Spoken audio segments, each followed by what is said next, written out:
Hey guys, Alana here again with Health of Alana Tackett. Just like on a marathon today, just keep on finding things that I want to try or do or process or whatever. Like processing the celery, processing some of the zucchini, which I have more still, but I have an ice mess. You want to see my mess from earlier? All right. I took a whole zucchini that was probably it was a little bigger than this one, and then one that was a little bit smaller than half this, and it made cooked down to this. And I know some people don't like the texture of zucchini, and I get that. So if you don't like it like this, totally understand. If you want to use it because of the health benefits, you can whiz it up. And I think earlier I said put water with it, but honestly, you really don't need to. Just whiz it up, and then you can put it in your muffins in place of the liquid. You can put it in like cupcakes and cakes and things like that, and it will add a nice texture to it. It'll just give it a dimension of flavor, but not specifically zucchini flavor. It'll be marvelous. So anyway, that is what that looks like. So I found in my refrigerator that I had some of these cassava cassava tortillas.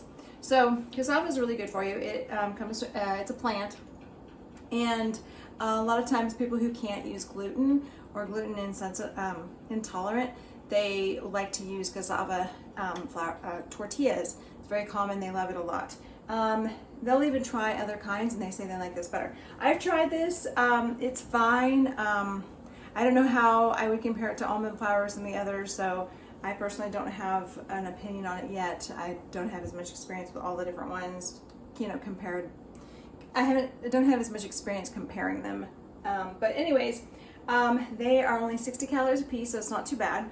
And then what I've done is I've decided I'm going to make a dessert tonight with these. And this is something I've not done before, so I'm just kind of going by the seat of my pants, just kind of trying to see what happens. My idea is I would like to have these.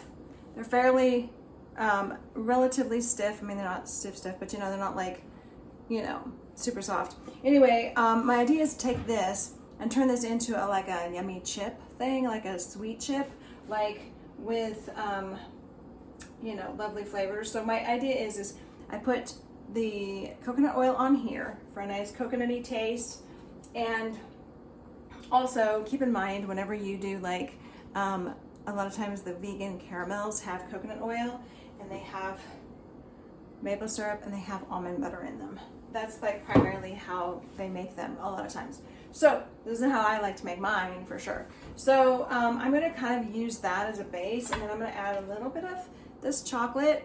This is a dark chocolate, I think 72% or something, and it has very little sugar in it, and it's dairy free, and a little bit of those flavonoids are going to be healthy for a person, because the flavonoids help your heart to function better and help your body to be healthier. So anyway, I can't do a lot of chocolate, but I've noticed lately I can do a little here and there. So we're going to do like shavings of this on top. So first of all, and then also we're going to do a little dab of cinnamon, because cinnamon helps to bring out the flavor in the chocolate. So we're going to do that too. So first of all, let's start with the almond butter. Got a little bit of almond butter here. I'm going to just take a nice little, I'm not going to put much on here. I'm just going to put a little bit on here, because I don't want this to turn into a fatty dessert, which nuts can do that real quick. I just want to get a little hint of that almondy flavor. So just kind of spread just a little tiny thin layer. You see there's barely any on there, but that's my idea, just to kind of get a little taste of that on there. And then what I'm doing is I've got the oven warmed up.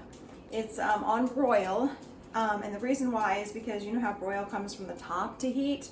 And my idea is I want this to crisp up, and I feel like if it comes from the top, this is a guess, okay?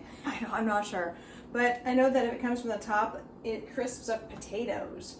So I thought, well, if it crisps up potatoes from the top, maybe it will crisp up these little chips and turn them into lovely dessert chips.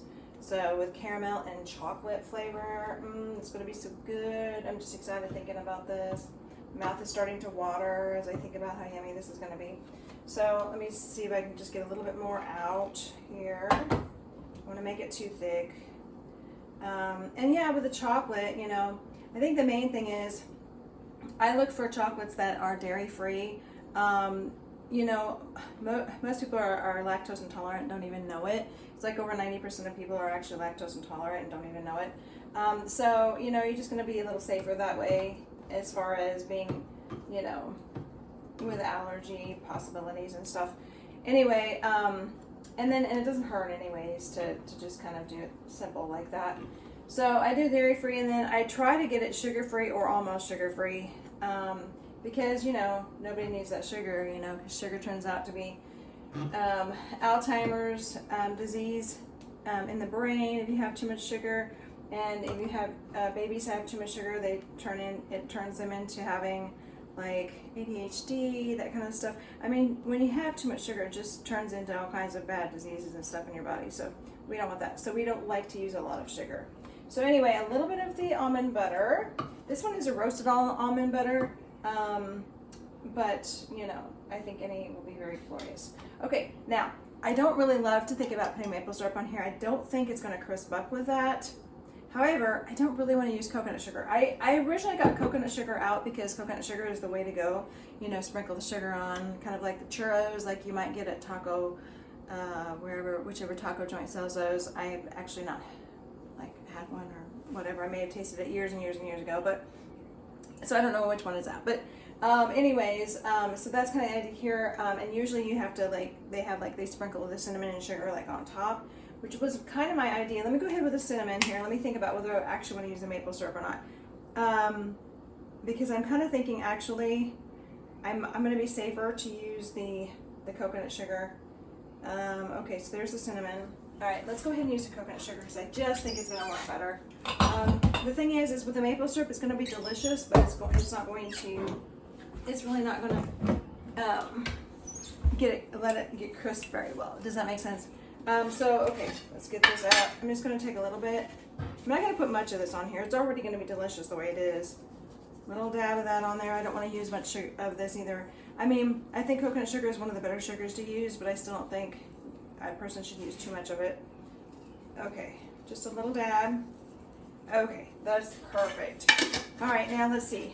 We're going to use a little dab of salt too because, let's see where this salt, here. I need to use it. Okay, so dab of salt is going to be important because the salt's going to bring out that flavor. You always want to use salt in savory or sweet dishes to bring out the flavor. This is a pink salt. You got to be careful what kind of salt you use, of course. Don't use the white salt. The iodine is like regular table salt. Any more than you have to. I mean, like, just really don't use it if you can help it. Okay, so I'm going to sprinkle a little tiny bit of salt on here. For one thing, the chocolate, it doesn't have like much, like, I don't know if it has any salt in it or not, but it doesn't taste like it does. So we're going to do that. All right, so now I almost forgot about the chocolate until we started talking about it. So see, I'm just going to take this, I'm just going to shave off little bits of it and it'll melt on here. And it's going to be delicious and glorious. I'm going to enjoy this so much. See how this turns out too. Very excited. The oven's ready. And I'm not actually using much chocolate on here. Just trying to get the flavor of it. This is going to be very exciting. I have a sweet tooth, so I like healthy sweet desserts.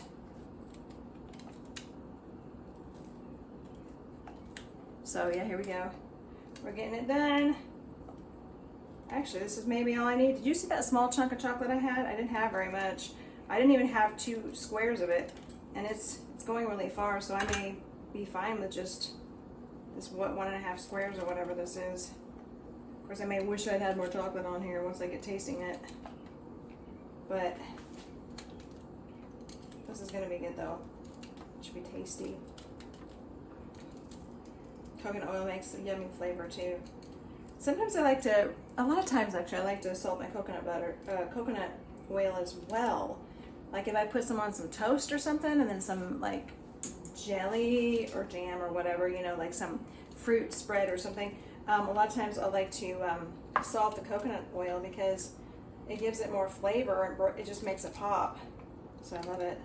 By the way, thank you guys. I appreciate you guys for subscribing and for you know, liking the videos and supporting me. And when I run into you here or there in like real life, you might say, you guys are very positive, and I really appreciate that. It makes me want to do more. Okay, I'm going to use a little bit more. So it'll totally be probably 2 squares about this size, because I'm not going to use this whole square here, but I already had like 1.5.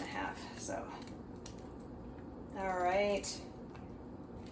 I think this will about do it. And this particular chocolate happens to have little like Rice Krispie thingies in it. So, or quinoa or something. Wait, what does it have in it? Let me check. This is the one I'm using. It has, this is so good for you. It says brown rice and quinoa crunch, and this is actually 85%. It's more than I remembered. I guess I was thinking about a different bar. 75% less sugar than the leading chocolate bar. And with the quinoa in there, even though there's not much in there, quinoa is a complete protein. So hey there for that. Obviously this is not a protein rich dish here, but it does have a little tiny bit of complete protein. So anyway, okay, so here's what we got. Let's take a look. Let me show this to you. Make sure it's not too hot.